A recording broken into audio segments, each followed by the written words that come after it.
जय श्री राम। मैं हूं डॉक्टर राकेश कथुरिया, आपका वैदिक और लाल किताब एस्ट्रोलॉजर।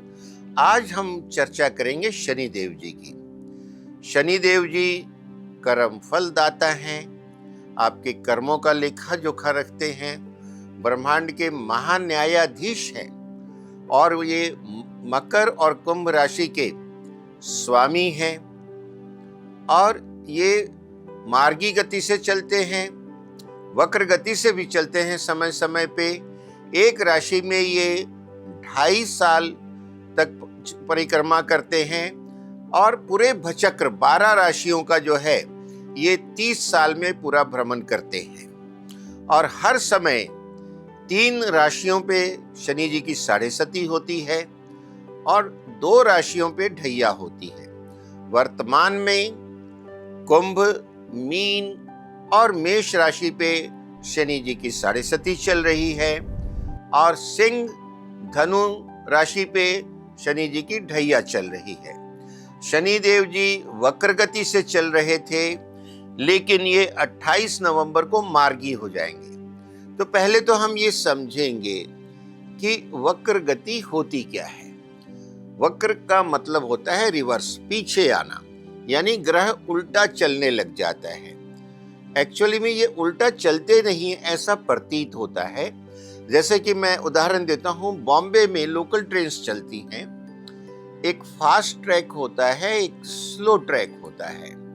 तो मान लीजिए आप स्लो ट्रैक वाली स्लो ट्रेन में जा रहे हैं और वो 60 किलोमीटर की स्पीड से चल रही है। बगल से फास्ट ट्रैक से फास्ट ट्रेन निकलती है और वो 80 किलोमीटर की स्पीड से उसी डायरेक्शन में जा रही है।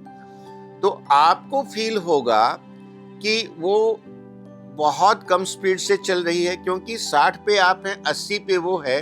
तो रिलेटिव जो आपकी स्पीड है वो -20 किलोमीटर हो गई, वो आपसे तेजी से जा रही है।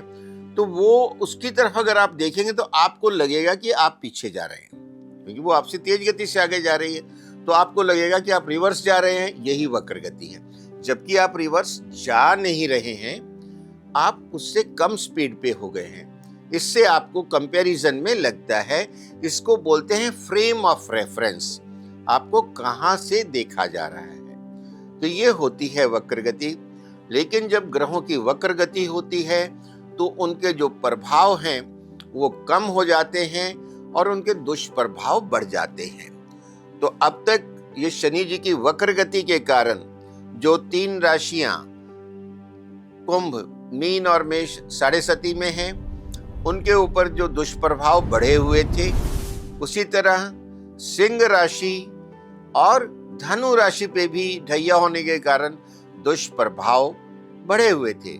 लेकिन जैसे ही शनि देव जी मार्गी होंगे तो शनि देव जी के दुष्प्रभाव कम होंगे और शुभ प्रभावों में वृद्धि होगी।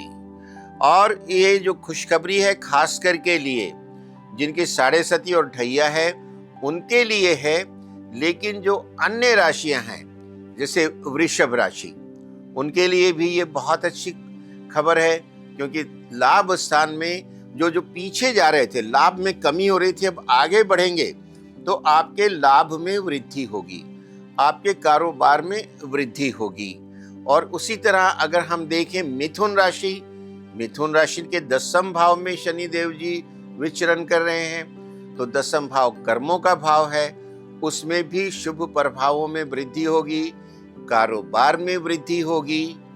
अब बात करते हैं कर्क राशि की, उनके ये 9वें भाव में जाएंगे, उनके भाग्य में भी वृद्धि करेंगे। उनके जो धार्मिक अनुष्ठान है, स्पिरिचुअलिटी है, तीर्थ यात्राएं हैं, वो बढ़ेंगी। और जो दूसरी राशियां हैं जैसे कन्या, तो कन्या राशि के ये 7वें भाव में आएंगे। कन्या भी बुध की राशि है, शनि उसके मित्र हैं, तो मित्र दृष्टि से जब 7वें भाव से देखेंगे कन्या राशि को, लगन को, तो इनके भी कारोबार में वृद्धि होगी।